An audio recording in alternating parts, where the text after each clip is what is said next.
இந்த காலத்து குரு, அவருக்கு ஒரு சிஷ்யன். குரு முன்னாடி அந்த சிஷ்யன் ரொம்ப பணிவாக நின்று, குருவே, உங்கள் கையால் விஷத்தை கொடுத்தாலும் அதை வாங்கி மடமடன்னு குடிச்சிருவேன் அப்படின்னா. உன்னுடைய குரு பக்தியை மெச்சினேன் அப்படின்னார் குரு.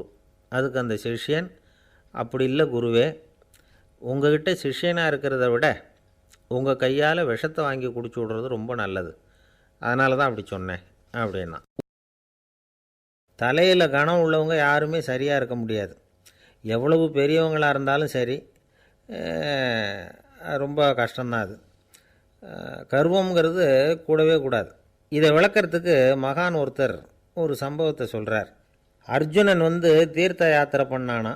அப்போது தென்னிந்தியாவுக்கு வந்திருக்கிறான். ராமேஸ்வரத்துக்கு போனப்போ அங்கே இலங்கைக்கு கல்லுலாம் அடுக்கி போடப்பட்டிருந்த பாலத்தை பார்த்தானா. ஒரு சின்ன குரங்கு அதுக்கு பக்கத்தில் விளையாடிக்கிட்டு இருந்திருக்கு. அதை பார்த்துட்டு அர்ஜுனன் சிரிச்சிருக்கான். ஏன் சிரிக்கிறேன்னு கேட்டிருக்கு அந்த குரங்கு. ராமன் மிகச்சிறந்த வில் வீரன். அப்படி இருக்கிறப்போ அவன் இலங்கைக்கு அம்புகளாலேயே ஒரு பாலம் கட்டியிருக்கலாம். அதை விட்டுட்டு போயும் உன்ன மாதிரி குரங்குகளை துணையாக வச்சுக்கிட்டு இப்படி ஒரு கருங்கல் பாலத்தை கட்டியிருக்கிறானே அப்படின்னு நானா. அம்புகளால் பாலம் கட்ட முடியுமா அப்படின்னு கேட்டு தான் குரங்கு. ஏன் முடியாது, என்னால் முடியுமேன்ருக்கான் அர்ஜுனன். அம்பால் பாலம் கட்டலாம், இருந்தாலும் என்ன மாதிரி குரங்குகள் ஏறி நடந்தால் அது தாங்குமா? அதனால தான் ராமர் கருங்கல் பாலமே கட்டினார் அப்படின்றது குரங்கு சொல்லிச்சான். அப்படியே சொல்கிற, நான் வேணும்னா இப்போ அம்புகளாலேயே ஒரு பாலத்தை கட்டுறேன், நீ அது மேலே ஏறி நடந்து பார். பாலம் விழுந்துட்டுதுன்னா நான் தீ மூட்டி அதில் குதித்து உயிர் தியாகம் பண்ணிவிடுறேன் அப்படின்னு நான் ரொம்ப கோபமாக. உடனே அந்த சின்ன குரங்கு பெரிய உருவம் எடுத்துட்டு தான் கையில் கதையோடு அர்ஜுனன் முன்னாடி நிற்கிறான் அனுமன். பார்த்தா, என்னுடைய தலைவர் ராமரையா இழிவாக பேசுகிற, நீ இப்போ பாலம் கட்டு, நான் என்னுடைய பலத்தை காட்டுறேன் அப்படின்னா அனுமன். அர்ஜுனன் தன்னுடைய காண்டிபத்தை எடுக்கிறான், சரமாரியாக அம்புகளை விடுறான். அதெல்லாம் ஒன்றோட ஒன்று கோத்துக்கிட்டு அப்படியே பாலம் மாதிரி நிற்கிது. அர்ஜுனன் தலை நிமிர்ந்து நின்னான். அனுமன் உயர கிளம்பி அங்கேருந்து பாலத்தில் பொத்துன்னு இறங்கினான். பாலம் அப்படியே நொறுங்கி போச்சு தூள் தூளாக. என்ன அர்ஜுனா, இப்போ என்ன செய்ய போகிற அப்படின்னா ஏளனமாக. அர்ஜுனன் தலையை தொங்க போட்டுக்கிட்டான். சொன்னபடி தீ மூட்டி அதில் குதிக்கிறதுக்காக 3 தடவை சுற்றி வந்தான். அப்போது கிருஷ்ணர் அங்கே வந்தார். என்ன அர்ஜுனா, என்ன நடக்குது, என்ன இது அப்படின்னு ஒன்றும் தெரியாத மாதிரி கேட்டார். அர்ஜுனன் வாயை திறக்கிறதுக்கு முன்னாடி அனுமன் வாயை திறந்தான், நடந்ததை சொன்னான். அர்ஜுனன் சவால் விட்டபடி உயிர் திறந்தே ஆகணும்னா அனுமன்.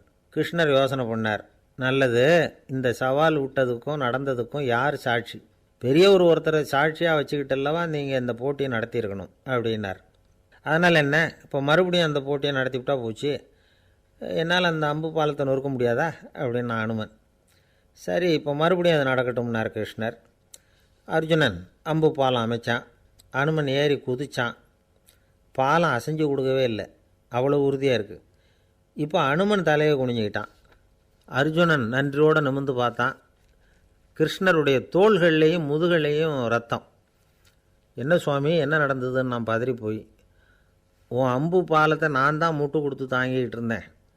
அனுமன் குதித்தப்போ என் மேலே ஏற்பட்ட காயங்கள் இவை. பின்ன உன்னுடைய அம்பு பலத்தினாலேயா பாலம் நின்றுதுன்னு நினைக்கிற அப்படின்னாரான். முதல்ல அர்ஜுனன், அப்புறம் அனுமன் 2 பேருக்குமே கர்வ பங்கம் ஆகிட்டு தான். அதாவது அவங்கக்கிட்ட இருந்த கர்வம் போயிட்டுது. யாராக இருந்தாலும் கர்வம் கூடாதுங்கிறத இதிலேருந்து நாம் புரிஞ்சுக்கணும். இந்த காலத்தில் நாமெல்லாம் எந்த விஷயத்துக்கெல்லாம் கர்வப்பட்டுருக்கோம் தெரியுமா? 2 பெண்கள் தங்களுடைய கணவன்மார்களை பற்றி ரொம்ப பெருமையாக பேசிக்கிட்டாங்களாம். அதில் ஒரு அம்மா சொல்லியிருக்கு, என் வீட்டுக்காரர்கிட்ட எந்த சப்ஜெக்ட் கொடுத்தாலும் சரி, அந்த விஷயத்தை பற்றி அழகாக 1 மணி நேரம் பேசுவார் அப்படின்னாங்களாம். உடனே இன்னொரு அம்மா, அது என்ன பிரமாதம், என் வீட்டுக்காரருக்கு சப்ஜெக்டே தேவையில்லை, விஷயமே இல்லாமல் நாள் பூரா பேசிக்கிட்டு இருப்பார் அப்படின்னாங்களாம். ஒரு காடு, நல்ல மரம்லாம் செழிச்சு இருந்தது. அப்படிப்பட்ட காட்டில் ஒரு சாது இருந்தார். அவர் எப்படின்னா, எப்பவும் ஒரு மரத்தடியில் உட்காந்துருப்பார். ஏன்னா அவருடைய இருப்பிடமே அதுதான். அவர் என்ன பண்ணுவார், 3 கல் வச்சுருந்தார். செங்கல் மாதிரி இருக்கும், ஆனால் அதை விட கொஞ்சம் பெருசாக இருக்கும். எதுக்கு அந்த 3 கல்லுன்னா, அதுதான் அவருடைய படுக்கை. அதாவது தூங்குறப்ப ஒரு கல்லை தலைக்கு கீழே வச்சுக்குவார், இன்னொரு கல்லை இடுப்புக்கு கீழே வச்சுக்குவார், இன்னொரு கல்லை காலுக்கு கீழே வச்சுக்குவார். உடம்பை அப்படியே ஒரு தகட்டால் மூடிக்குவார், அப்படியே தூங்கி போடுவார். மழை பெய்யுதுன்னு வச்சுங்க, அவர் உடம்பு 3 கல் மேலே இருக்குதா, அதனால் தண்ணி அடியில் ஓடி போடும், உடம்பு நனையாது. மேலே தகடு இருக்கிறதுனால மழையும் உடம்புல படாது. அவர் தூக்கமும் கெடாது, நிம்மதியாக தூங்குவார். பகலில் அந்த 3 கல்லையும் ஒரு சேர ஒரு அடுப்பு மாதிரி வச்சு அது மேலே உட்காந்துக்குவார். அதனால் பாம்பு பூச்சி எதுவும் அவரை தொந்தரவு பண்ணுறதில்ல. அது பாட்டுக்கு நகர்ந்து போயிடும். அவர் பாட்டுக்கு நிம்மதியாக இருப்பார். யாராவது எதையாவது கொண்டுகிட்டு கொடுத்தா அதை வாங்கி சாப்பிடுவார், அவ்வளவுதான். ஒரு நாள் அந்த நாட்டு அரசன் காட்டுக்கு வேட்டையாட வந்தான். அந்த வழியாக வந்தப்போ இந்த சாது படுத்துருக்கிறத பார்த்தான். பரிதாபப்பட்டான். ஐயோ பாவம், இவர் இப்படி இந்த கல் மேலே உடம்ப வச்சுக்கிட்டு தூங்குறாரே, என்ன பாடுபடுவார். இவரை நாம் அரண்மனைக்கு அழைச்சிட்டு போய் சுகமாக நிம்மதியாக இருக்கிறதுக்கு வழி செஞ்சு கொடுப்போம், அது ரொம்ப நல்லாயிருக்கும் அப்படின்னு நினச்சான். அப்படி நினச்சிக்கிட்டே அரண்மனைக்கு வந்துட்டான். அதுக்கப்புறம் ஒரு பல்லக்கையும் 2 சேவகர்களையும் காட்டுக்கு அனுப்பி அந்த சாதுவை மெதுவாக இங்கே அழைச்சிட்டு வந்துடுங்க அப்படின்னு சொல்லி அனுப்பி வச்சான். இவங்க போய் அவர்கிட்ட விவரத்தை சொன்னாங்க. எனக்கு என்னத்துக்கு அரண்மனை வாசம் அப்படின்னார். இருந்தாலும் மன்னர் உத்தரவு, நீங்கள் அவசியம் வரணும் அப்படின்னாங்க இவங்க. சரின்னு சொல்லிவிட்டு வேறு வழி இல்லாமல் புறப்பட்டார். புறப்படும் பொழுது என்ன பண்ணார்னா, மறக்காமல் அந்த 3 கல் ஒரு தகடு அதையும் எடுத்து பல்லக்கில் வச்சுக்கிட்டார். என்னத்துக்கு இதையெல்லாம் எடுத்து வைக்கிறாரு அப்படின்னு சொல்லி அவங்க யோசனை பண்ணாங்க. இருந்தாலும் அதை பற்றி ஒன்றும் கேட்கல. பேசாமல் அவரை அழைச்சிட்டு போய் அரண்மனையில் விட்டுட்டாங்க. அரசன் ஓடி வந்தான், வரவேற்றான், அறுசுவை உணவு படைத்தான். அவர் படுக்கிறதுக்கு தங்க கட்டில், பட்டு மெத்தை, இப்படி எல்லாம் ஏற்பாடு பண்ணி வச்சான். இங்கே படுத்து ஓய்வு எடுத்துங்க அப்படின்னு சொல்லிவிட்டு அவன் பாட்டு போயிட்டான். மறுநாள் காலையில் பார்க்குறான், சாது படுத்துருக்கிறார். எப்படி தெரியுமா? அந்த பட்டு மெத்தை மேலே 3 கல்லையும் வச்சு வழக்கம் போலவே அது மேலே படுத்துருக்கிறார். அதுக்கு மேலே தகடு. அரசன் பார்த்துட்டு அதிர்ச்சி ஆகிட்டான். என்ன சுவாமி இப்படி அப்படின்னா, சாது சொன்னார், எனக்கு தேவையும் இல்லை குறையும் இல்லை, எல்லா இடத்துலையும் எனக்கு ஒரே மகிழ்ச்சி தான் அப்படின்னார். மகிழ்ச்சிங்கிறது தங்க கட்டிலேயோ பட்டு மெத்தையிலேயோ இல்லை, அது மனசில் இருக்கிற ஒரு விஷயம். உண்மையான மகிழ்ச்சிக்கு வழி மனப்பக்குவம் அப்படிங்கிறது அந்த அரசனுக்கு புரிஞ்சுதான். இந்த காலத்தில் ஒரு சாமியார், அவரை தேடி ஒரு சீடன் வந்தான். என்னாச்சு தெரியுமா? சுவாமி, எனக்கு நிம்மதி வேணும், அதுக்கு என்ன வழின்னு கேட்டான். சாமியார் நிமிர்ந்து பார்த்தார். அப்புறம் சொன்னார், நீ ஏகப்பட்ட பேர்கிட்ட கடன் வாங்கியிருக்கிற, அதையெல்லாம் திருப்பி கொடுத்தா தான் உனக்கு நிம்மதி கிடைக்கும்னார். இவனுக்கு ஆச்சரியம். அது எப்படி சாமி, அவ்வளவு கரெக்டாக நான் கடன் வாங்கினதை கண்டுபிடிச்சிங்க அப்படின்னா, உனக்கு கடன் கொடுத்து சாமியாராக போனதே நான் தான்ப்பா, அதனால தான் இந்த கதிக்கு வந்தேன். என்கிட்டயே நிம்மதிக்கு வழி கேட்குறியே, அதுதான்டா வேதனை அப்படின்னாராம் அவர். ஒரு குரு, இளம் சீடர்கள் எதிரில் உட்காந்துருக்கிறாங்க. குரு பாடம் நடத்திக்கிட்டு இருக்கிறார். சீடர்களுக்கு ஒரு ஆசை, அதாவது ஒரு முக்கியமான மந்திரத்தை நம்ம குருநாதர்கிட்ட இருந்து கற்றுக்கணும் அப்படிங்கிறது அவங்க ஆசை. அது என்ன மந்திரம்னா, இறந்தவரை உயிர்ப்பிக்கக்கூடிய புனித மந்திரம், அதாவது செத்தவங்களுக்கு மீண்டும் உயிர் உண்டாக்குகிற மந்திரம். குருவே, தயவு பண்ணி அந்த மந்திரத்தை எங்களுக்கு உபதேசிக்கணும் அப்படின்னு கேட்டாங்க. அது ரொம்ப ஆபத்தானது, அது என்னத்துக்கு உங்களுக்கு வேண்டாமேன்னாராம் குரு. எங்களுடைய நம்பிக்கை உறுதிப்படுறதுக்காக தான் கேட்குறோம், வேற ஒன்றும் இல்லை அப்படின்னாங்களாம் சீடர்கள். பக்குவப்படாத அறிவுங்கிறது ரொம்ப ஆபத்தானது அப்படின்னாராம் குரு. இது சீடர்களுக்கு புரியல. அது எப்படிங்க பக்குவப்படாத அறிவு ஆபத்தானதுன்னு சொல்கிறீங்க, அப்படின்னா என்ன அப்படின்னு கேட்டிருக்காங்க சீடர்கள். குரு அதுக்கு விளக்கம் கொடுத்தாராம். அந்த மந்திரத்தை எப்போ பயன்படுத்தணுங்கிறது முக்கியம். அதை அறியக்கூடிய ஞானம் ஏற்படுகிற வரைக்கும் அதை தெரிஞ்சுக்காமல் இருக்கிறது தான் நல்லது, இல்லைன்னா ஆபத்துன்னாராம். ஆனால் அந்த சீடர்கள் அதை கேட்குற மாதிரி இல்லை, ரொம்ப பிடிவாதம் பண்ண ஆரம்பிச்சிட்டாங்க. சரி வாங்க சொல்கிறேன்னார் குரு. எல்லோரும் வந்தாங்க. அந்த புனித மந்திரத்தை அவங்களுக்கு ரகசியமாக உபதேசம் பண்ணார். உபதேசம் பண்ணிவிட்டு அவங்களுக்கு எச்சரிக்கையும் கொடுத்தார். இந்த மந்திரத்தை நல்லா ஆராய்ச்சி பார்த்ததுக்கு அப்புறம்தான் உச்சரிக்கணும், அவசரப்பட்டு எதுவும் செஞ்சிடக்கூடாது அப்படின்னு ஒரு தடவைக்கு பல தடவை எச்சரிக்கை கொடுத்தார். சரின்னு சொல்லிவிட்டு அவங்கெல்லாம் மந்திரத்தை கற்றுக்கிட்டு எழுந்திரிச்சு போயிட்டாங்க. ஒரு நாள் அந்த சீடர்கள் எல்லாம் மணற்பாங்கான இடத்துல அப்படியே நடந்து போயிட்டுருக்கிறாங்க. ஒரு பாலைவன பகுதி மாதிரி ஒரு இடம். அங்கே ஒரு இடத்துல எலும்புகள் குவியலாக கிடந்தது. உடனே இந்த சீடர்கள் முன்ன பின்ன யோசிக்காமல், தியானமும் பண்ணாமல், அந்த மந்திரத்தோட பயனை சோதித்து பார்க்கணும் அப்படின்னு நினச்சிக்கிட்டு அந்த மந்திரத்தை உச்சரிக்க ஆரம்பிச்சிட்டாங்க. அவ்வளோதான். உடனே என்னாச்சு தெரியுமா? அந்த எலும்புகள் எல்லாம் ஓநாய்களாக மாறி அவங்கள துரத்த ஆரம்பிச்சிட்டுது. சீடர்கள் எல்லாம் தலைதெறிக்க ஓட ஆரம்பிச்சிட்டாங்க. ஓநாய்களும் விடலை, அவங்கள துரத்தி பிடிச்சி கடித்து கொதற ஆரம்பிச்சிட்டுது. அப்போ தான் அந்த சீடர்களுக்கு குரு சொன்ன அறிவுரையோட அர்த்தம் புரிஞ்சுது. பக்குவப்படாத அறிவு ஆபத்தானது அப்படிங்கிறது. அதனால் இதிலேருந்து நாம் தெரிஞ்சுக்க வேண்டியது என்னென்னா, நாம் நம்ம அறிவை வளர்த்துக்கிட்டால் மட்டும் போதாது, அந்த அறிவை எப்போ எப்படி பயன்படுத்தணும் அப்படிங்கிற பக்குவமும் நமக்கு வரணும். அப்போ தான் வாழ்க்கை நல்லபடியாக அமையும். இல்லைன்னா இடைஞ்சல் தான். இந்த காலத்தில் சில சின்ன பிள்ளைங்களுக்கே அறிவு ரொம்ப பக்குவப்பட்டிருக்குங்கிறத உணர முடியுது. ஒரு சின்ன பையன் பள்ளிக்கூடத்தில் மார்க் லிஸ்ட் கொடுத்தாங்க, வாங்கிக்கிட்டு அவசரமாக வீட்டுக்கு ஓடினான். எதிரில் வந்த ஒருத்தர் கேட்டார், என்ன அவசரம், ஏன் இப்படி வேகமாக ஓடுறேன்னார். எங்கள் அம்மா கிட்ட அடி வாங்கணும், அதுக்காக தான் ஓடுறேன்னா. அடி வாங்கிறதுக்காக இவ்வளவு அவசரம்னார் அவர். அப்படி இல்லைங்க, நான் போகிறதுக்குள்ளே எங்கள் அப்பா வீட்டுக்கு வந்துட்டாருன்னா அவர்கிட்ட அடி வாங்க வேண்டியிருக்கும், அதை அவாய்ட் பண்ணுறதுக்காக இப்படி ஓடுறேன் அப்படின்னு நானான் அந்த பையன். ரொம்ப நாளைக்கு முன்னாடி ஒரு நாள் கோவலன் நாடகம் நடந்தது. எங்கள் மதுரையில் நடந்தது. அதில் ஒரு முக்கியமான கட்டம், கண்ணகி கிட்ட சிலம்பை வாங்கிக்கிட்டு அதை விற்கிறதுக்காக மதுரை நகருக்கு புறப்படுறான் கோவலன்.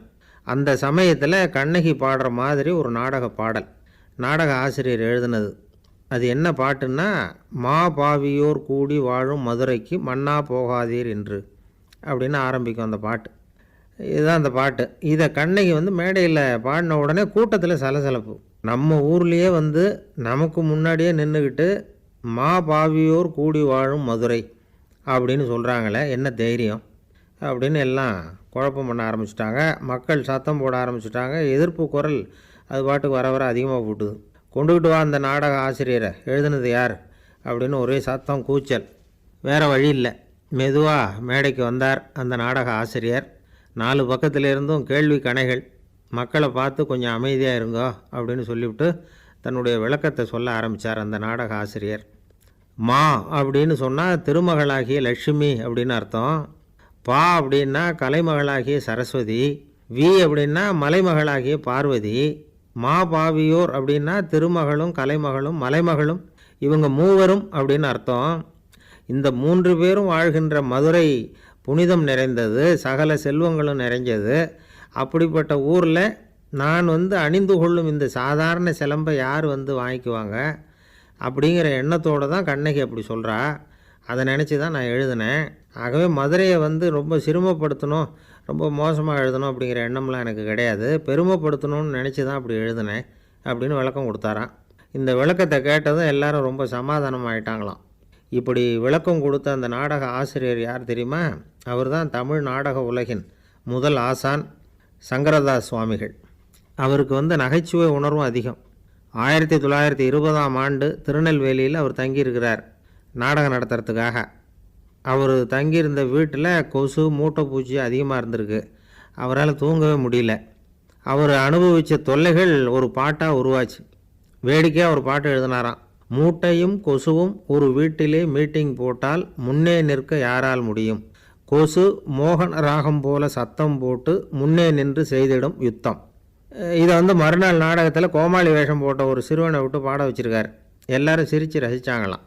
சங்கரதாஸ் சுவாமிகள் கல்யாணமே பண்ணிக்கல, துறவி மாதிரியே வாழ்ந்திருக்கார். தமிழ் நாடக கலைக்கு தன்னையே அர்ப்பணம் பண்ணிக்கிட்டவர் அவர்.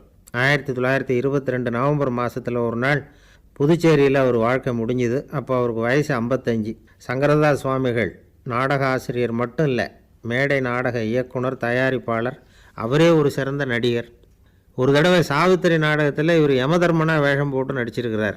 நாடகம் பார்த்துக்கிட்டு இருந்த கருவுற்ற ஒரு பெண்மணிக்கு பயத்தினால அங்கேயே குழந்தை பிறந்துட்டு தான். அந்த நிகழ்ச்சிக்கு அப்புறம் இவர் இந்த வேஷம் போடுறப்போலாம் ஜனங்களுக்கு முன்கூட்டியே எச்சரிக்கை கொடுக்க ஆரம்பிச்சிருவாராம். அதாவது அப்படி யாராவது பயப்படுறவங்க இருந்தால் கொஞ்சம் கண்ணை மூடிங்க அல்லது எழுந்திரிச்சு போடுங்கன்னு. நடிப்புன்னா அப்படிலாம் இருக்கணும். இந்த காலத்தில் நடிகர் ஒருத்தர் சொன்னார், சார் நான் இந்த நாடகத்தில் நடிக்கிறப்போ முகத்தில் நவரசங்களையும் காட்டி நடித்தேன், உணர்ச்சிகளை எல்லாம் நல்லா காட்டி நடித்தேன். அப்படி இருந்தும் ஜனங்கள் கல்லை எடுத்து மேடையில் வீசிவிட்டாங்க சார் அப்படின்னார். நாடகத்தில் உங்களுக்கு என்ன வேஷம் அப்படின்னு கேட்டாங்க. அது செத்து கிடக்கிற பணமாக நடித்தேன் சார் அப்படின்னார். என்னுடைய நண்பர் ஒருத்தர், அவருக்கு ஜாதகத்தில் நம்பிக்கை உண்டு. அவரே ஜோசியமெல்லாம் பார்ப்பார்.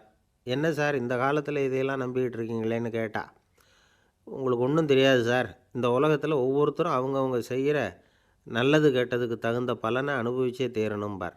அது மட்டும் இல்லை, ஒருத்தன் செத்துட்டா கூட அவன் செஞ்ச பாவ புண்ணியங்கள் கூடவே போயிட்டுருக்கோம்பார். அது எப்படி கூட போகும் அப்படின்னு குதர்க்கமாக கேட்டால் அதுக்கு அவர் ஒரு கதை சொன்னார். அது ரொம்ப சுவாரஸ்யமாக இருந்தது. ஒரு ஊரில் ஒருத்தர் இருந்தாராம். அவர் ஜோசியம் பார்க்குறதுல ரொம்ப கெட்டிக்காரரு. ஒருத்தருடைய தலைமுடியை மட்டும் அவர்கிட்ட காட்டினா போதும், அதை மட்டும் பார்த்துட்டு அவருடைய ஜாதகத்தையே சொல்லிவிடுவாராம். அப்பேற்பட்ட திறமை. அந்த ஆள் ஒரு சமயம் கன்னியாகுமரி கடற்கரைக்கு போயிருந்திருக்கிறார். அங்கே கரை ஓரமாக ஒரு மண்டை ஓடு கிடந்திருக்கு. அதை எடுத்து பார்த்துருக்கிறார். அந்த மண்டை ஓட்டை வச்சுக்கிட்டே அதோட ஜாதகத்தை அலசியிருக்கிறார். இந்த மண்டை ஓட்டுக்கு உரிய ஆசாமி வாழ்க்கையில் ரொம்ப கஷ்டப்பட்டுருக்கிறான், நிறைய கஷ்டத்தை அனுபவிச்சிருக்கிறான், அது தாங்க முடியாமல் தான் கடலில் விழுந்து தற்கொலை பண்ணிகிட்டு இருக்கான் அப்படிங்கிறத அவர் கணிச்சுட்டார். இருந்தாலும் இந்த மண்டை ஓடு இன்னமும் அனுபவிக்க வேண்டியது பாக்கி இருக்குது அப்படிங்கிறதையும் அவர் உணர்றார். அது சரி, ஒருத்தன் உயிரோடு இருக்கிற வரைக்கும் தானே நல்லது கெட்டதை அனுபவிக்க முடியும். செத்ததுக்கு அப்புறமும் பாக்கி இருக்குன்னா அதை எப்படி அனுபவிக்கிறது? இந்த மண்டை ஓட்டுக்கு இன்னும் கொஞ்சம் பாக்கி இருக்குது அப்படிங்கிறது அவருக்கு புரிஞ்சதே தவிர அதோட அர்த்தம் என்னங்கிறது அவருக்கு சரியாக விளங்கலை. சரி, இதை இன்னும் கொஞ்சம் விவரமாக ஆராய்ச்சி பண்ணி பார்ப்போம் அப்படின்னு நினச்சிக்கிட்டு அதை தன்னுடைய வீட்டுக்கு எடுத்துகிட்டு போயிட்டார். அந்த மண்டை ஓட்டை ஒரு பொட்டியில் வச்சு பூட்டினார். தன்னுடைய தனி அறையில் அதை பத்திரமா வச்சுக்கிட்டார். தினமும் ராத்திரி ஆனதும் தன்னுடைய மனைவியை பார்த்து, நீ போய் பூஜை அறையில் தனியாக படுத்துக்கோ அப்படின்னு சொல்லிவிட்டு இவர் தினம் ராத்திரி 12 மணிக்கு பொட்டியை திறந்து பார்ப்பார். மண்டை ஓடு அப்படியே இருந்ததே தவிர இன்னும் கொஞ்சம் பாக்கி இருக்குங்கிறதுக்கு அர்த்தம் அவருக்கு விளங்கலை. அந்த மண்டை ஓட்டுக்கு இன்னும் என்ன பாக்கி இருக்க போகுது? இப்படியே ஒரு 10 நாள் போச்சு. அந்த வீட்டம்மாவுக்கு சந்தேகம் வந்துட்டுது. நம்ம வீட்டுக்காரர் நம்மளை தனியாக ஏன் தூங்க சொல்கிறார் அப்படிங்கிற சந்தேகம். உடனே பக்கத்து வீட்டு அம்மாக்கிட்ட விஷயத்தை சொல்லியிருக்கிறாங்க. அந்த அம்மா உடனே, நீ கவலைப்படாத, நான் கண்டுபிடிச்சி சொல்கிறேன்னு சொல்லிவிட்டாங்களாம். அன்றைக்கி ராத்திரியே ஜன்னல் வழியாக எட்டி பார்த்துருக்குறாங்க. இந்த ஆள் மண்டை ஓட்டை கையில் வச்சுக்கிட்டு அதை திருப்பி திருப்பி அப்படியும் இப்படியும் பார்த்துக்கிட்டு இருந்தது தெரிஞ்சுட்டுது. மறுநாள் காலையில் அவரோட மனைவியை பார்த்தாங்க. ஏம்மா, உன் வீட்டுக்காரருக்கு நீ முதல் மனைவியா 2வது மனைவியா அப்படின்னு கேட்டாங்க. எனக்கு தெரிஞ்ச வரைக்கும் நான் ஒருத்தி தான் அவருடைய மனைவின்னாங்க. அப்படி இல்லை, நீ அவருக்கு 2வது மனைவி. முதல் மனைவியின் மண்டை ஓடு தான் அவர் கையில் இருக்குப்போ, அதை தான் அவர் தினமும் ராத்திரியில் எடுத்து பார்த்துக்கிட்டு இருக்கிறாரு அப்படின்னு விட்டாங்க அந்த அடுத்த வீட்டம்மா. அப்படியா விஷயம்னு சொல்லிவிட்டு கணவன் வீட்டில் இல்லாத நேரமாக பார்த்து அந்த மண்டை ஓட்டை எடுத்து கொண்டாந்து ஒரு உரலில் போட்டு உலக்கையால் குத்தி நொறுக்க ஆரம்பிச்சுட்டுது அந்த அம்மா. வெளியே போயிருந்த அந்த ஆள் அப்போ தான் உள்ளே நுழைஞ்சார். மண்டை ஓடு உலக்கைக்கிட்ட குத்து வாங்கிட்டு இருக்கு. அது அனுபவிக்க வேண்டியது இன்னும் கொஞ்சம் பாக்கி இருக்குது அப்படிங்கிறதுக்கான அர்த்தம் எனக்கு இப்போ தான் புரிஞ்சுதுன்னாராம் அவர். இந்த கதையிலேருந்து நாம் இன்னொரு நீதியையும் புரிஞ்சுக்கணும். அதாவது நம்ம வீட்டை பற்றி நமக்கு தெரியாததெல்லாம் அடுத்த வீட்டுக்காரங்களுக்கு நல்லா தெரியும். ஒருத்தர் ரொம்ப கவலையோடு உட்காந்துருந்தார். எதை பற்றி சார் கவலைப்படுறீங்கன்னு கேட்டோம். எதிர்காலத்தை பற்றி கவலைப்படுறேன்னார். ஏன்னு கேட்டோம். என்ன பண்ணுறதுன்னே தெரியல சார், எதிர்காலம் ஒரே இருட்டாக இருக்குது, பாதையே புரியலன்னார். இன்றைக்கி நம்ம இளைஞர்கள் பல பேருக்கு எதிர்காலம் இருட்டாக தான் தெரியுது. அவங்கெல்லாம் இந்த கதையை கொஞ்சம் கேட்கணும். ஒரு மலை அடிவாரத்தில் ஒரு சின்ன கிராமம். அந்த மலை ரொம்ப உயரமானது. அடர்த்தியாக செடி கொடிகள் மரங்கள் அதில் மண்டி கிடக்குது. பகல் வேளையில் இருட்டாக தான் இருக்கும், அவ்வளோ அடர்த்தி. அந்த மலை உச்சியில் ஒரு கோவில். நாள் ராத்திரியே புறப்பட்டால் தான் காலையில் அந்த கோயிலுக்கு போய் சேர முடியும். கிராமத்து இளைஞன் ஒருத்தன் அந்த மலை உச்சிக்கு போக வேண்டியிருந்தது. கையில் ஒரு விளக்கை எடுத்துக்கிட்டு நாள் ராத்திரியே புறப்பட்டான். புறப்பட்டு போனவன் கிராமத்து எல்லையிலேயே நின்றுட்டான். ஏன் தெரியுமா? அவன் கையில் இருந்த விளக்கோட வெளிச்சம் 10 அடி தூரத்துக்கு தான் தெரியுது. அது வரைக்கும் தான் பாதை தெளிவாக இருக்குது. அதுக்கு அப்பாலெல்லாம் ஒரே இருட்டாக இருக்குது, பாதை புரியல. இவன் யோசனை பண்ணி பார்த்தான். மனசுக்குள்ளே ஒரு சந்தேகம். 10 அடி தூரம் தானே வெளிச்சம் தெரியுது, அப்படின்னா நாம் 10 அடி தூரம் தானே போக முடியும். அதுக்கும் அந்தாண்ட ஒரே இருட்டாக இருக்குதே, அதில் எப்படி நாம் நடந்து போகிறது? நாம் ரொம்ப தூரம் நடந்து போய் ஆகணுமே. அப்படிப்பட்ட நினப்பெல்லாம் அவனுக்கு வந்துவிட்டுது. இதுதான் அவன் மனசில் ஏற்பட்ட தயக்கம். இப்படி யோசிச்சுக்கிட்டே அந்த இளம் ஆசாமி புறப்பட்ட இடத்துலையே நின்றுக்கிட்டு இருக்கிறான். அந்த சமயத்தில் ஒரு வயசான பெரியவர் அந்த பக்கமாக வந்தார். அவர் கையில் இதை விட சின்னதாக ஒரு விளக்கு வச்சுருந்தார். அது எப்படின்னா, அது ஒரு 5 அடி தூரத்துக்கு தான் வெளிச்சம் காட்டுது. அவ்வளவு சின்ன விளக்கு. அவரும் மலை உச்சிக்கு போகிறதுக்காக தான் வந்துக்கிட்டு இருக்கிறார். அவரை பார்த்து இவன் கேட்டான், என்ன பெரியவரே, இவ்வளவு சின்ன விளக்க வச்சுக்கிட்டு அவ்வளவு தூரத்துக்கு எப்படி மலையேற போகிறீங்க அப்படின்னு கேட்டான். நீ ஏன் இப்படி தயங்கிட்டே நிற்கிறேன்னு கேட்டார் பெரியவர். என்கிட்ட இருக்கிற விளக்கு 10 அடி தூரத்துக்கு தான் பாதையை காட்டுதுன்னா. இப்போ பெரியவர் சொன்னார், தம்பி, உன் கையில் இருக்கிற விளக்கு கொடுக்குற வெளிச்சத்தை வச்சு நீ முதல்ல 10 அடி தூரம் முன்னாடி போ. 10வது அடியில் போய் நின்றுக்கிட்டு பாரு, மறுபடியும் ஒரு 10 அடி தூரத்துக்கு பாதை தெரியும். இப்படி உன் கையில் இருக்கிற விளக்கு தொடர்ந்து வெளிச்சம் காட்டிக்கிட்டே இருக்கும். நீ முன்னேற முன்னேற அந்த வெளிச்சமும் முன்னேறும். அதனால் எத்தனை கிலோமீட்டர் தூரம் வேணும்னாலும் நீ இந்த 10 அடி தூரம் வெளிச்சத்தை வச்சுக்கிட்டே நீ போயிடலாம், புறப்படு அப்படின்னார். இப்போ தான் அந்த பெரியவர் சொன்னது இளைஞனுக்கு பளிச்சுன்னு புரிஞ்சுதான். உடனே உற்சாகமாக புறப்பட்டான், உச்சிக்கு போய் சேர்ந்தான். இந்த கதையிலேருந்து நாம் புரிஞ்சிக்க வேண்டியது என்ன தெரியுமா? நீண்ட கால திட்டம் ஒன்று போடும் பொழுது நமக்கு முன்னாடி இருக்கிறத மறந்துட்டு மனசை போட்டு குழப்பிக்க கூடாது. உங்கள் கையில் என்ன இருக்கோ அதுலேயே உங்கள் எதிர்காலம் மறைஞ்சிருக்குது. கண் முன்னாடி தெரியறத வச்சு ஆரம்பிங்க, போக போக வழி தானாக புலப்படும் அப்படிங்கிறார் ஒரு பெரியவர். பெரிய பயணங்களையெல்லாம் இப்படி தான் நடத்த வேண்டியிருக்கும். ஒவ்வொரு அடியாக எடுத்து வச்சா ஓடி போய் சேர்ந்து விடலாம். மலைச்சி போய் நின்றுட்டா நின்றுக்கிட்டே இருக்க வேண்டியது தான். நம்ம ஆள்லாம் ரொம்ப மோசமாக இருக்கிறாங்க. ஒருத்தன் அப்படி தான் நீண்ட தூர பிரயாணம் ஒன்று புறப்பட்டான். ரயில் போய்கிட்டே இருந்தது. கொஞ்சம் தூரம் போச்சு, பாதி வழியில் கையில் வச்சுருந்த டிக்கெட்டை காற்றுல விட்டுட்டான். ஐயோ, என் டிக்கெட்டு போயிட்டுதே அப்படின்னு கத்த ஆரம்பிச்சிட்டான். பக்கத்தில் இருந்த பெரியவர் அவனை பார்த்து பரிதாபப்பட்டு, கவலைப்படாத தம்பி, போனால் போகுது, வேறு டிக்கெட் வாங்கிக்கலாம் அப்படின்னு ஆறுதல் சொன்னார். அதுக்கு அவன் சொல்கிறான், சார், நான் அதுக்காக அழலை, அந்த டிக்கெட்டு கிடைச்சா தானே நான் எந்த ஊருக்கு போகணுங்கிறது எனக்கு தெரியும் அப்படிங்கிறான். ஒரு ஊரில் ஒரு ஆள் இருந்தான். அவனுக்கு ஒரே ஒரு மகள். அவளை நல்ல இடத்துல கட்டி கொடுக்கணும்னு ஆசைப்பட்டான். அதுக்காக மாப்பிள்ளை தேடிக்கிட்டு இருந்தான். அவன் கொஞ்சம் வசதியான ஆள், அதனால் நிறைய பேர் வந்தாங்க. இருந்தாலும் ஒரு நல்ல குணமுள்ள மாப்பிள்ளையாக இருக்கணும் அவன் எதிர்பார்த்தான். அப்படி இருக்கணும்னு தொடர்ந்து முயற்சி பண்ணான். கடைசியாக ஒரு 3 பேர் கிடைச்சாங்க. அந்த 3 பேரில் யாரை தேர்ந்தெடுக்கிறது, இதுதான் அவனுக்கு வந்த குழப்பம். இந்த நிலைமையில் ஒரு பெரியவரை தேடி போனான். அவர்கிட்ட தன்னுடைய பிரச்சனையை சொன்னான். அவர் கொஞ்சம் யோசனை பண்ணார். அதுக்கப்புறம் 3 பேரையும் கூப்பிட்டார்.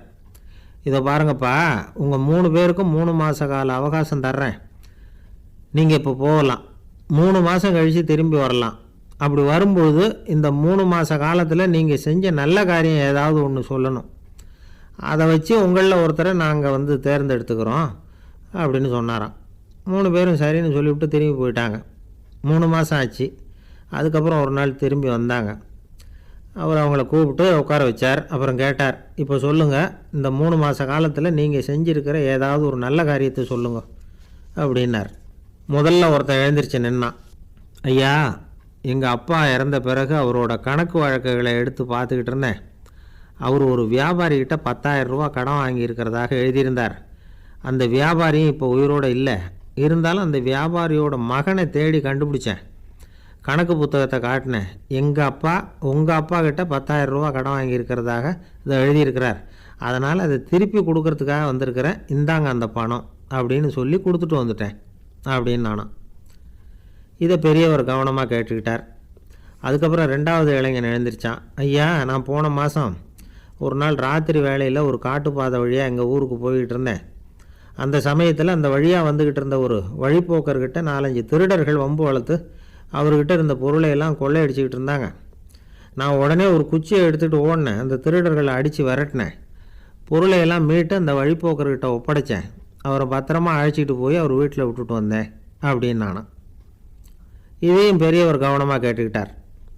அடுத்தபடியாக 3வது இளைஞன் எழுந்திரிச்சான். ஐயா, போன மாதம் ஒரு நாள் நான் ஒரு மலைப்பாதை வழியாக போய்கிட்டு இருந்தேன். மலைப்பாதை விளிம்பில் ஒரு மதகு கட்டை, அது மேலே ஒரு ஆள் படுத்து தூங்கிட்டு இருந்தான். அந்த பக்கம் தவறி உருண்டு விழுந்திருந்தான்னா அதில் பாதாளம். அது மலையடி வாரத்தில் போய் தான் விழணும், அவ்வளவு பள்ளம். அது தெரியாமல் அவன் பாட்டுக்கு தூங்கிட்டு இருந்தான். நான் உடனே அவன்கிட்ட ஓடி போய் குனிஞ்சு அவன் முகத்தை பார்த்தேன்.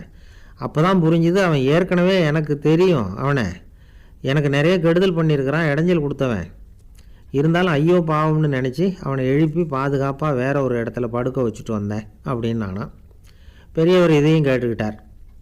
அதுக்கப்புறம் அவங்க 3 பேரையும் பார்த்து, நீங்கள் போகலாம், நாங்கள் யோசித்து முடிவு பண்ணி உங்களுக்கு சொல்லி அனுப்புகிறோம் அப்படின்னாராம். அந்த இளைஞர்கள் புறப்பட்டு போயிட்டாங்க. அதுக்கப்புறம் அந்த பெண்ணோட அப்பாவை பார்த்து சொன்னார், இந்த 3 பேருமே நல்ல பிள்ளைங்க தான், அதில் ஒன்றும் சந்தேகம் இல்லை. இருந்தாலும் இந்த 3 பேர் செஞ்ச செயல்களையும் ஒப்பிட்டு பார்க்க வேண்டியிருக்கு. முதல் இளைஞன் நேர்மைக்கு எடுத்துக்காட்டாக விளங்குறான்.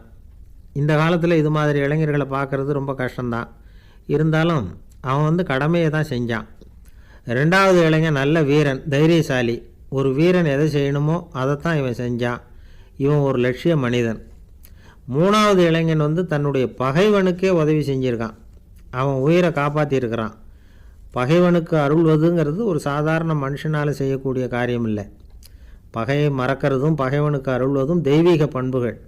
அதனால் இவனையே உன்னுடைய மகளுக்கு ஏற்ற மாப்பிள்ளையாக தேர்ந்தெடுக்கலாம் அப்படின்னு சொன்னாங்களாம். ஒரு நல்ல நாளில் அவங்களுக்கு திருமணம் நல்ல விதமாக நடந்து முடிஞ்சுதான். இது சுவாமி சின்மயானந்தர் சொல்லியிருக்கிற ஒரு கதை. இதிலேருந்து நாம் புரிந்து கொள்ள வேண்டிய ஒரு கருத்து, நமக்கு கெடுதல் பண்ணவங்களுக்கும் நாம் நல்லது செய்யணும். ஆனால் நடைமுறையில் அப்படி நம்மளால் செய்ய முடியறதில்ல. அதுதான் சிக்கல். நம்மால் ஒருத்தங்கிட்ட கேட்டேன், ஏண்டா உன்னுடைய பகைவன் ஒருத்தன் அது மாதிரி ஒரு மலைப்பாதை மதகு கட்டையில் படுத்திருந்தா உடனே நீ என்ன நினைப்ப அப்படின்னு கேட்டோம்.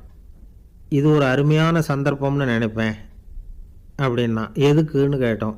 அவனை அந்த பக்கமாக உருட்டி கீழே தள்ளுறதுக்கு அப்படின்னா. ஒரு காடு, அங்கே புத்தர் அவர் பாட்டுக்கு நடந்து போய்கிட்டே இருக்கிறார். அவருக்கு பின்னாடி ஒரு குரங்கு, அதுவும் தொடர்ந்து வந்துக்கிட்டே இருக்குது. புத்தர் திரும்பி பார்த்தார்.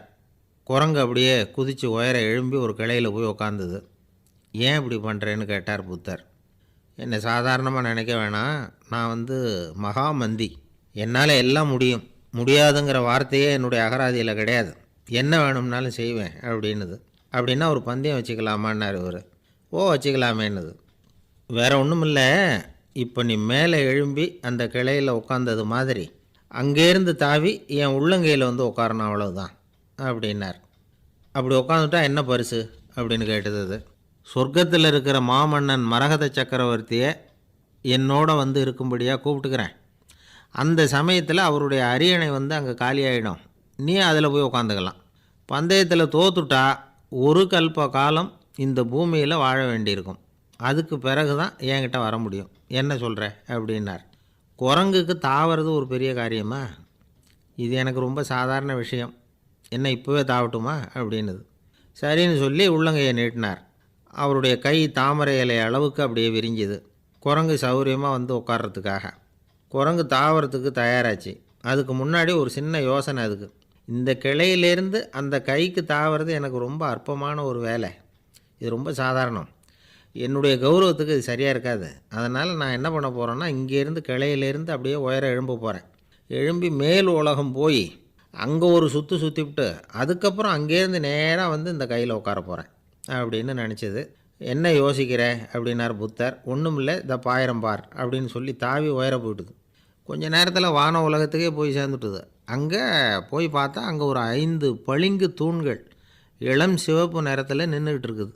குரங்கு நினச்சிக்கிட்டுது, புத்தர்கிட்ட போய் இந்த பளிங்கு தூண்களை பார்த்தோம்னு சொன்னால் அப்படியே திகைச்சி போயிடுவார், இந்த தூணில் ஏதாவது அடையாளம் செஞ்சுட்டு போகணும் அப்படின்னு அந்த இடத்துல மிதந்துக்கிட்டே நினச்சிது. உடனே ஒரு தூணில் எழுதிச்சு. என்ன எழுதிச்சுன்னா, ஒரு மகா ஞானி இங்கே வந்துட்டு போகிறார் அப்படின்னு எழுதிச்சு. எழுதிவிட்டு அப்படியே கீழே தாவி புத்தரோட உள்ளங்கையில் உட்காந்துது. எப்படி பார்த்தீங்களா என்னுடைய வேலை? வான உலகத்துக்கே போய் அங்கே இருக்கிற 5 பளிங்கு தூண்களை பார்த்துட்டு அதில் நான் வந்த விவரத்தை எழுதி வச்சுட்டு அதுக்கப்புறம் இங்கே வந்திருக்கிறேன் அப்படின்னுது ரொம்ப பெருமையாக. அப்படியா அப்படின்னார் புத்தர். ஆமாம், சந்தேகமாக இருந்தால் வாங்க அழைச்சிட்டு போய் காட்டுறேன் அப்படின்னுது அந்த குரங்கு. அதுக்கு தேவையில்லை, அப்படியே கொஞ்சம் கீழே குனிஞ்சு பார் தெரியும் அப்படின்னார் புத்தர். அங்கே பார்த்தா புத்தரோட உள்ளங்கை தெரிஞ்சுது. நல்லா உத்து பார்த்துது. அவரோட ஒரு விரலில் அது எழுதிய வாசகம் தெரிஞ்சுது. குரங்கு யோசனை பண்ணிச்சு, அப்படின்னா வானத்தில் நான் பார்த்தது புத்தரோட விரல்களா அப்படின்னு யோசிச்சுது. இதை புரிஞ்சுக்கிட்ட உடனே அந்த குரங்கோட கர்வம் அழிஞ்சு போச்சான். நம்ம மனசு தான் இந்த குரங்கு. மனம்ங்கிறதும் ஆணவங்கிறதும் ஒரு நாணயத்தின் 2 பக்கங்கள். மனம் உள்ளவரை ஆணவமும் இருக்கும். மனம் அழிஞ்சாதான் ஆணவம் அழியும். மனம் அழிய வேண்டும் அப்படின்னு பெரியவங்க சொல்கிறது இந்த அர்த்தத்தில் தான். நம்ம ஆளுங்க சவால் விடுறதெல்லாம் வேறு மாதிரி. ஒருத்தன் ஒரு வாய்க்காலை தாண்டுறேன்னு பந்தயம் கட்டி தாண்ட முடியாமல் வாய்க்காலில் விழுந்து காலை உடச்சிக்கிட்டு கட்டு போட்டுக்கிட்டு வந்தான். ஏன்டா அப்படின்னு கேட்டாங்க. நான் பந்தயம் கட்டின நேரம் சரியில்லை அப்படின்னா. எப்படிறான்னு கேட்டிருக்காங்க. வாய்க்காலில் தண்ணி இருக்கிற நேரமாக பார்த்து பந்தயம் கட்டியிருக்கணும் அப்படின்னானா. ஒரு அம்மா, அவங்களுக்கு 35 வயசு இருக்கும். குடும்பத்தில் எந்த கஷ்டமும் இல்லை. இருந்தாலும் காரணம் இல்லாமல் பிள்ளைங்க பேரில் கோவப்படுறது, எரிஞ்சு விழுறது அவங்க வழக்கம். பிள்ளைங்க அழும். உடனே அவங்க மனசும் சங்கடப்படும். இன்னொரு அம்மா, நல்ல வேலையில் இருக்கிறவங்க, வாரத்துக்கு ஒரு தடவையாவது தலைவலி வந்துடும். இவங்களுக்கெல்லாம் உடம்புல எந்த கோளாறும் இல்லை, மனசு மட்டும் சரியாக இருக்காது.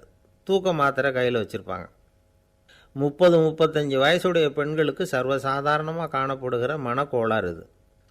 இதுக்கு பேர் மனவாட்டம், டிப்ரெஷன், மனமடிவு அப்படின்னு சொல்லலாம். இந்த நோய்க்கு அறிகுறி என்ன தெரியுமா?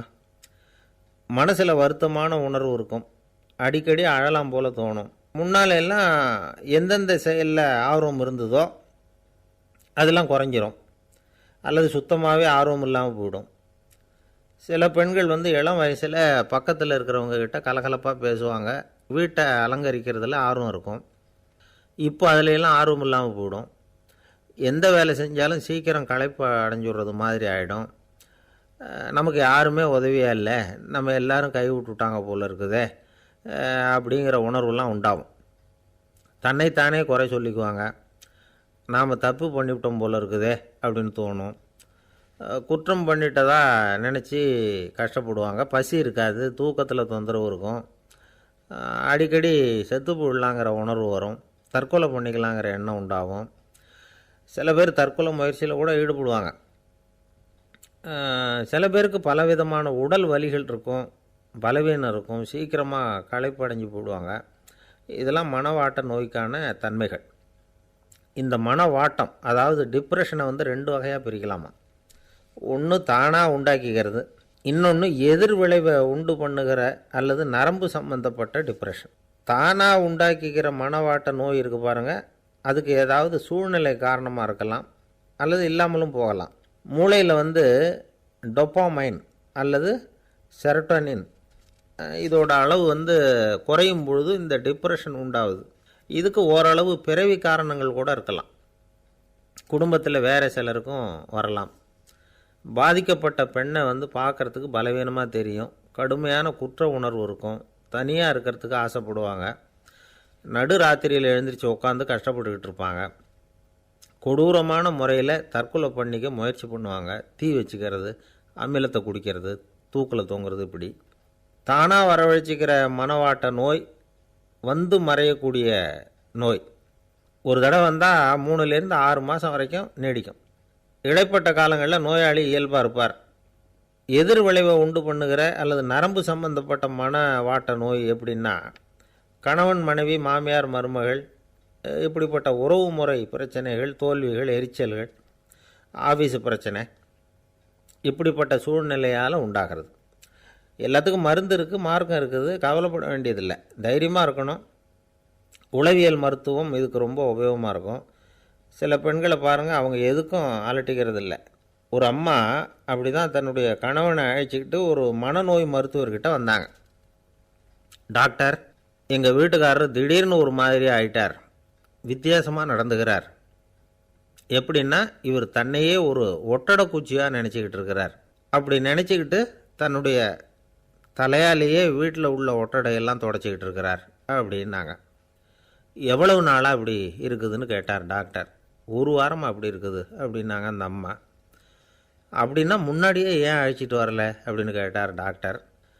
வீடு பூரா சுத்தமாகட்டுமேனு பார்த்துக்கிட்டு இருந்தேன் டாக்டர் அப்படின்னாங்களாம் அந்த அம்மா. ஒரே ஒரு ஊரில் ஒரு பாதிரியார் இருந்தார். ரொம்ப நாள் சந்தோஷமாக வாழ்ந்தார். ஒரு நாள் அவர் மடத்து சமையல் அறையில் பாத்திரங்களை கழுவி துலக்கி சுத்தப்படுத்திக்கிட்டு இருந்தார்.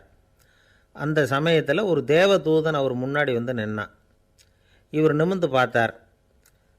ஆண்டவர் என்னை உங்ககிட்ட அனுப்பியிருக்கிறார், பரலோகத்தில் வாசம் செய்கிறதுக்கு உங்களுக்கு நேரம் வந்துட்டுது அப்படின்னு அந்த ஆள். ஆண்டவருக்கு என்னோட ஞாபகம் வந்ததுக்கு நன்றி. ஆனாலும் இப்போ இங்கே நீயே பாரு, எவ்வளவு பாண்டங்கள் பாக்கி இருக்குது, இவ்வளவையும் நான் சுத்தப்படுத்த வேண்டியிருக்கு. நான் நன்றி கெட்டவனாக இருக்க விரும்பலை. இந்த பணியை முடிக்கிற வரைக்கும் என்னுடைய பரலோக வாழ்வை தள்ளி வைக்க முடியுமா? நீ என்ன நினைக்கிற அப்படின்னு கேட்டார். தேவதூதன் தனக்கே உரிய விவேகத்தோட அன்போட பாதிரியாரை பார்த்தான். சரி, என்ன செய்யலாம்ங்கிறத அப்புறம் சொல்கிறேன் அப்படின்னு சொல்லிவிட்டு புறப்பட்டு போயிட்டான். ஒரு நாள் அந்த பாதிரியார் தோட்டத்தில் உள்ள களைகளையெல்லாம் ஒரு களை கொத்தியால் கொத்தி களை எடுத்துக்கிட்டு இருக்கிறார். அந்த சமயத்தில் இந்த தேவதூதன் மறுபடியும் அவர் முன்னாடி வந்து நிற்கிறான். பாதிரியார் பார்த்தார். இதை பாரு, இந்த தோட்டம் பூராவும் எவ்வளவு களை மண்டி கிடக்கு, பரலோகம் கொஞ்ச காலம் எனக்காக பொறுத்திருக்கலாம்னு நீ நினைக்கிறியா அப்படின்னு கேட்டார். தேவதூதன் சிரிச்சுக்கிட்டே மறுபடியும் மறைஞ்சிட்டான். மறுபடியும் அவர் களை எடுக்கிறது, தானிய களஞ்சியத்துக்கு வர்ணம் பூசுறது, இப்படிப்பட்ட வேலைகளில் ஈடுபட்டிருக்கார். இன்னொரு நாள் ஒரு மருத்துவமனையில் நோயாளிகளை கவனிச்சிக்கிட்டு ரொம்ப தீவிரமாக இருக்கிறார் அந்த பாதிரியார். ஒரு நோயாளியோட தாகத்துக்கு தண்ணீர் கொடுத்துட்டு நிமிர்ந்து பார்க்குறப்போ தேவதூதன் மறுபடியும் அவர் முன்னாடி வந்து நிற்கிறான்.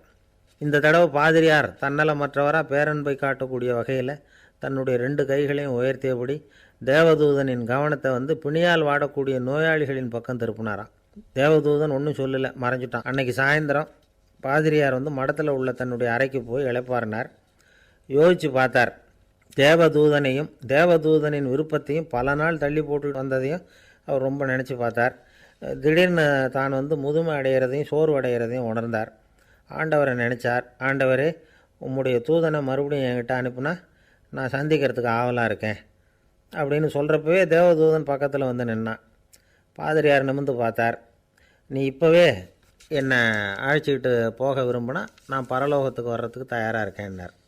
தேவதூதன் அந்த பாதிரியாரை அன்போடவும் விவேகத்தோடவும் பார்த்து, நீங்கள் வந்து என் கூட பரலோகத்துக்கு வர்ற தயாராக இருக்கிறதா சொல்கிறீங்க, ஆனால் நீங்கள் இது வரைக்கும் வேறு எங்கே இருந்ததா நினைக்கிறீங்க அப்படின்னு நானும். அப்படின்னா இது வரைக்கும் இருந்த இடம்தான் பரலோகம் அப்படிங்கிறத உணர்த்தியிருக்கிறான். பரலோகம்னா என்னென்னு புரிஞ்சுக்கிறதுக்கு இந்த சம்பவம் நமக்கு உதவியாக இருக்குது. தொண்டு செய்கிறத விட பெரிய செயல் வேறு எதுவும் இருக்க முடியாது. அது நம்ம மனசுக்கு கொடுக்குற சுகத்தை வேறு எதுவும் கொடுக்க முடியாது. நாம் தொண்டு செய்கிற இடம் தான் அந்த புண்ணிய இடம். ஆனால் இந்த காலத்துல எல்லாம் நாம் வந்து தொண்டு செய்யணும்னு நினச்சி ஏதாவது ஆரம்பித்தா கூட அதை ஒரு மாதிரியாக சுற்றி நின்று வேடிக்கை பார்க்க ஆரம்பிச்சிடுறாங்க. ஒரு பெரியவர் அப்படி தான் ஒரு தொண்டு செஞ்சுக்கிட்டு இருந்தார். ஒரு கோவில் கட்டிக்கிட்டு இருந்தாங்க. அதில் ஒரு இடத்துல ஒரு பலகையை வச்சு ஆணி அடிக்கிற வேலையை செஞ்சுக்கிட்டு இருந்தார் அந்த பெரியவர். ஒரு சின்ன பையன் அதை ரொம்ப ஊக்கமாக அக்கறையாக கவனிச்சிக்கிட்டு இருந்தான். பெரியவர் இதை கவனித்தார். என்னப்பா பார்க்குற, உனக்கும் இது மாதிரி தொண்டு செய்யணும்னு ஆசையாக இருக்கா அப்படின்னு கேட்டார். அதுக்கு அந்த பையன் சொல்கிறான், அப்படி இல்லைங்க, நீங்கள் ஆணி அடிக்கிறப்போ கையில் சுத்தியால் அடிச்சுக்கிட்டா எப்படி துடிப்பீங்க, எப்படி கத்துவீங்கன்னு தெரிஞ்சுக்கிறதுக்காக அதை பார்க்கணும்னு ஆசை, அதுக்காக தான் காத்துக்கிட்டு இருக்கேன் அப்படின்னு நான். ஒரு ஊரில் ஒரு ஞானி இருக்கிறார். ரொம்ப பெரிய ஞானி. ரொம்ப வயசாகிட்டுது. கடைசி காலத்தில் அவர்கிட்ட சில பேர் வந்தாங்க. உங்கள் குரு யார் அப்படின்னு கேட்டாங்க. அவர் நிமிர்ந்து பார்த்தார். எனக்கு ஆயிரக்கணக்கான குருமார்கள் உண்டு. அவங்க பேரெல்லாம் சொல்லணும்னா இந்த காலம் பத்தாது. ஆனால் முக்கியமான ஒரு 3 பேரை பற்றி மட்டும் உங்களுக்கு சொல்கிறேன் அப்படின்னாராம். அப்புறம் சொன்னார், அந்த 3 பேரில் ஒருத்தன் ஒரு திருடன். ஒரு சமயம் ஒரு பாலைவனம் வழியாக நான் போய்கிட்டு இருந்தேன். அப்போது வழி தவறி போய் ஒரு கிராமத்துக்கு போயிட்டேன். அது இருட்டு நேரம், நடுராத்திரி, ஊரே உறங்கி போச்சு. அந்த நேரத்தில் ஒரு ஆள் மட்டும் ஒரு வீட்டு சுவத்தில் ஏதோ பண்ணி உள்ளே நுழையிறதுக்கு முயற்சி பண்ணிகிட்ருக்கிறான். அவங்கிட்ட போய் நான் இன்றைக்கி இங்கே எங்கே தங்க முடியும் அப்படின்னு கேட்டேன். அதுக்கு அவன், இந்த ராத்திரி வேளையில் அது ரொம்ப சிரமம், ஒரு திருடனோட உங்களால் தங்க முடியும்னா நீங்கள் என்னோட தங்கலாம் அப்படின்னா. நான் அவங்க கூட 1 மாதம் தங்கியிருந்தேன். ஒவ்வொரு நாள் ராத்திரியும் இப்போ நான் என்னுடைய வேலைக்கு போகிறேன், நீங்கள் ஓய்வு எடுத்துக்கோங்க அப்படின்னு சொல்லிவிட்டு போவான். அவன் திரும்பி வந்த உடனே உனக்கு ஏதாவது கிடச்சிதான்னு நான் கேட்பேன். அதுக்கு அவன், இன்றைக்கி ராத்திரி ஒன்றும் இல்லை, நாளைக்கு மறுபடியும் முயற்சி பண்ணுவேன் அப்படின்பா. எப்பவும் அவன் நம்பிக்கை இழந்ததே கிடையாது. எப்பவும் சந்தோஷமாகவே இருப்பான். நானும் ரொம்ப காலமாக தியானம் பண்ணிக்கிட்டே இருந்தேன். ஒன்றுமே நடக்கலை. ஆனால் நான் என்ன பண்ணேன் தெரியுமா? மனசு வருத்தப்படும், நம்பிக்கை இழந்துருவேன். அப்போல்லாம் அந்த திருடனுடைய விடாமுயற்சி தான் ஞாபகத்துக்கு வரும். அதனால் அந்த திருடன் எனக்கு ஒரு குரு. என்னுடைய 2வது குரு யாருன்னா அது ஒரு நாய். இது எப்படின்னா, ஒரு சமயம் எனக்கு ரொம்ப தாகமாக இருந்தது. ஒரு நதியை நோக்கி போய்கிட்டு இருந்தேன். அப்போது ஒரு நாயும் வந்தது. அதுக்கும் தாகம். ஓடி வந்து ஆற்றை பார்த்துது. அதோட நிழல் வந்து ஆற்றுல தெரிஞ்சுது. அதை பார்த்ததும் பயந்துட்டுது. அதாவது அது தன்னுடைய சொந்த உருவத்தையே கண்டு பயந்தது. அதை பார்த்து குறைக்குது, திரும்பி ஓடிச்சு. ஆனால் அதுக்கு தாகம் அதிகமாக இருந்ததுனால அது மறுபடியும் திரும்பி வந்தது. பார்த்தா மறுபடியும் தண்ணியில் நாயோட உருவம் தெரியுது. இப்படி சில தடவை பண்ணிச்சு. இருந்தாலும் கடைசியில் தண்ணியில் குதிச்சுட்டுது துணிஞ்சி. இப்படி குதித்த உடனே அதோட உருவமும் மறைஞ்சுட்டுது. இதை பார்த்தேன். நான் என்ன புரிஞ்சுக்கிட்டேன்னா, எவ்வளவு தான் பயம் இருந்தால் கூட ஒருத்தன் தைரியமாக காரியத்தில் இறங்கணும் அப்படிங்கிறத புரிஞ்சுக்கிட்டேன். இந்த போதனை அந்த நாய்கிட்ட இருந்து எனக்கு கிடைச்சிது. இது ஒன்று. அடுத்தது என்னுடைய 3வது குரு யாருன்னா, அது ஒரு சின்ன குழந்தை. நான் ஒரு சமயம் ஒரு நகரத்துக்கு போனேன். அங்கே ஒரு குழந்தை எரிகிற மெழுகுவத்தி ஒன்று எடுத்துக்கிட்டு வந்தது. நான் அந்த குழந்தைய பார்த்து வேடிக்கையாக கேட்டேன், ஏன் பாப்பா இந்த மெழுகுவத்தியை நீயாவே கொளுத்துனியா அப்படின்னு கேட்டேன். ஆமான்னுது அந்த குழந்தை. சரி, இந்த மெழுகுவத்தி முன்னாடி எரியாமல் இருந்தது, இப்போ எரியுது. இந்த மெழுகுவத்திக்கு வெளிச்சம் எங்கேருந்து வந்தது, அதை எனக்கு காட்ட முடியுமா அப்படின்னு கேட்டேன் அந்த குழந்தைகிட்ட. இதுக்கு அந்த குழந்தை சிரிச்சுக்கிட்டு அந்த மெழுகுவத்தியை ஊதி அணைச்சுட்டுது. அதுக்கப்புறம் என்னை பார்த்து கேட்டுது, இப்போ இந்த மெழுகுவத்தியின் வெளிச்சம் போனதை பார்த்தீங்க இல்லையா, அது எங்கே போச்சுன்னு எனக்கு சொல்லுங்க அப்படின்னுது. அந்த குழந்தை இப்படி கேட்டதும் என்கிட்ட இருந்த ஆணவம் அழிஞ்சுட்டுது. நான் படித்ததெல்லாம் அந்த வினாடியில் சுக்கு நூறாக போயிட்டுது. என்னுடைய முட்டாள்தனத்தை நான் உணர்ந்தேன் அப்படின்னு இவ்வளவும் அந்த ஞானி விவரமாக சொன்னாராம். அதனால் நாம் இன்னார்கிட்டே இருந்து தான் இதை கற்றுக்கணுங்கிறது இல்லை, யாருக்கிட்டே இருந்தும் எதையும் கற்றுக்கலாம். நம்மால் ஒருத்தன் ஒரு நாய் வளர்த்துக்கிட்டு இருந்தான். அந்த நாய்க்கு வால் கிடையாது. யாரோ ஏற்கனவே வெட்டி எடுத்துட்டாங்க. இந்த நாய் தான் சார் எனக்கு குரு, அதுக்கிட்டே இருந்து கூட நான் பாடம் கற்றுக்கிட்டு இருக்கிறேன் அப்படின்னா. அப்படி என்ன கற்றுக்கிட்டேன் அந்த வால் இல்லாத நாய்கிட்டே இருந்து அப்படின்னு கேட்டோம். நாம் யாருக்கிட்டேயும் வாலாட்டக்கூடாது அப்படிங்கிற பாடத்தை அதுக்கிட்டே இருந்து தான் நான் கற்றுக்கிட்டேன் அப்படின்னா. ஒருத்தர் சிகரெட்டும் கையுமா வந்தார். சார், இந்த புகைப்பிடிக்கிற பழக்கத்தை நிறுத்தி போடணும்னு தான் பார்க்குறேன், முடியலேன்னார். புகைப்பிடிக்கிறத நிறுத்துறது ரொம்ப சுலபம் சார் அப்படின்னார் இன்னொருத்தர். எப்படி சொல்கிறீங்கன்னு கேட்டார் அவர். நான் கூட ஏற்கனவே 10 தடவை அந்த பழக்கத்தை நிறுத்தி இருக்கிறேன் சார் அப்படின்னார் இவர். இதிலேருந்து என்ன தெரியுது, புகைப்பழக்கத்தை திடீர்னு விட்டு விடுறதுங்கிறது ரொம்ப கஷ்டம்னு தெரியுது. இருந்தாலும் இது சம்பந்தமான ஆராய்ச்சி, அனுபவம், இது ரெண்டையும் அடிப்படையாக வச்சு சில வழிமுறைகளை சொல்கிறாங்க. அதாவது புகைப்பிடிக்கிறத நிறுத்துறதுக்கு 10 வழிகள் உண்டு அப்படின்னு சொல்கிறாங்க. அது என்னங்கிறத தெரிஞ்சுக்கிட்டா உபயோகப்படுதான்னு பார்க்கலாமே. முதல் கருத்து என்னன்னா, கொஞ்ச நாளைக்கு புகைப்பிடிக்கிற நண்பர்களை விட்டு விலகி இருக்கணும். இதனால் புகைப்பிடிக்கிற ஆசை குறையும். அந்த பழக்கத்தை மறுபடியும் ஆரம்பிக்கப்படாதுங்கிற எண்ணம் உறுதிப்படும். 2வது கருத்து, புகைப்பிடிக்கிறதை எதிர்த்து தீவிரமாக பிரச்சாரம் செய்ய ஆரம்பிச்சிடணும். அது அடுத்தவங்களுக்கும் உபயோகப்படும், உங்களுக்கும் உபயோகப்படும். உங்கள் உள்ளுணர்வை அது தூண்டும், உங்களை உறுதி கொள்ள வைக்கும். 3வது கருத்து என்னென்னா, தினமும் 2 தடவை குளிக்கணும். எப்படி தெரியுமா, முதல்ல வெது வெதுப்பான தண்ணீர், அப்புறம் குளிர்ந்த தண்ணீர், இப்படி மாறி மாறி குளிக்கணுமா. 4வது கருத்து, உடற்பயிற்சிகள் செய்யணும். மூச்சு வாங்குற மாதிரியான பயிற்சிகள் ரொம்ப நல்லதான். பிராணாயாமம் அப்படிங்கிற மூச்சு பயிற்சி ரொம்ப நல்லதுங்கிறாங்க. அப்புறம் 5வது கருத்து, சாப்பாடு மிதமாக இருக்கணும், சீராக இருக்கணும். பச்சை காய்கறிகள், பழங்கள் சாப்பாட்டில் சேர்த்துக்கலாம். அடிக்கடி கொஞ்சம் கொஞ்சமாக சாப்பிட்டு ரத்தத்தில் சர்க்கரையின் அளவை பராமரிக்கணும். இது நரம்புகளை அமைதிப்படுத்தும். 6வது கருத்து என்னென்னா, ரொம்ப நேரம் பசியோடு இருக்கக்கூடாது. புகைப்பிடிக்கிறத நிறுத்த முயற்சி செய்யும் பொழுது எடை குறைப்பு நடவடிக்கைகளை மேற்கொள்ளக்கூடாது. 7வது கருத்து, காப்பி, தேநீர், மதுபானம், அப்புறம் போதைப் பொருள்கள் கலந்த உணவுகள் இதெல்லாம் வேணாம். புகைப்பிடிக்கிறத அதெல்லாம் ஊக்கப்படுத்தும். கடுகு, மிளகு, அப்புறம் காரமான பொருள்களை தவிர்க்கணும். உப்பு அளவை குறைக்கணும். தினமும் 10 குவளை தண்ணீராவது குடிக்கணும். வெறும் தண்ணி புகைப்பிடிக்கிற ஆவலை தணிக்குதான். 8வது கருத்து, கையில் சிகரெட்டு, புகையில ஏதாவது இருந்தால் உடனே தூக்கி எறிஞ்சிருங்க. அது கையில் இருக்கிற வரைக்கும் புகைப்பிடிக்கிற ஆசை வந்துக்கிட்டே இருக்கும். 9வது கருத்து என்னென்னா, இறை நம்பிக்கை உள்ளவங்க புகைப்பிடிக்கிற எண்ணம் வர்றப்போவெல்லாம் பிரார்த்தனை செய்ய ஆரம்பிச்சுடலாம். 10வது கருத்து, உங்களுக்கு ரொம்பவும் வேண்டியவங்க யாரோ அவங்கக்கிட்ட எல்லாம் நீங்கள் புகைப்பிடிக்கிறத நிறுத்தி விட்டதாக சொல்லிவிடுங்க. இந்த 10 வழிகளையும் கடைபிடிக்க ஆரம்பிச்சுட்டா புகைப்பிடிக்கும் பழக்கத்தை நிறுத்தி விடலாம் அப்படின்னு சொல்கிறாங்க அனுபவப்பட்டவங்க. முயற்சி பண்ணி பார்க்கலாம். ஒரு முக்கியமான இடத்துல நின்றுக்கிட்டு இருந்தார் ஒருத்தர். அங்கே வந்த இன்னொருத்தர், ஏன் சார் இந்த இடத்துல சிகரெட் பிடிக்கலாமா அப்படின்னு அனுமதி கேட்டார். இந்த இடத்துல சிகரெட் பிடிக்கக்கூடாதுங்க அப்படின்னாரு இவர். நீங்கள் இப்படி சொல்கிறீங்க, ஆனால் இந்த இடத்துல கீழே நிறைய சிகரெட் துண்டுகள் கிடக்குதே, அவங்கெல்லாம் யார்? அவங்கெல்லாம் உங்கள் மாதிரி என்கிட்ட அனுமதி கேட்காதவங்க அப்படின்னாராம் இவர். இந்த உலகத்தில் எவ்வளவோ உயிரினங்கள் இருக்குது, ஒவ்வொன்றும் ஒவ்வொரு விதமாக சண்டை போடுது. இப்போ 2 மாடு சண்டை போட்டுக்குதுன்னு வச்சுக்கோங்க, என்ன பண்ணும்? 2 முட்டிக்கும். அதுக்கு சண்டை போடுறதுக்கு ஆயுதமாக உபயோகப்படுறது அதோட கொம்பு. 2 சேவல் சண்டை போட்டுக்குதுன்னு வச்சுக்கோங்க, அதுக்கு ஆயுதமாக உபயோகப்படுறது அதோட கால் நகம். காலால் தான் அது ஒன்றோட ஒன்று சண்டை போட்டுக்கும். ஆனால் 2 மனுஷன் சண்டை போட்டுக்கிறான்னு வச்சுக்கோங்க, இவன் இன்னதை தான் ஆயுதமாக உபயோகப்படுத்துவான்னு குறிப்பிட்டு சொல்ல முடியாது.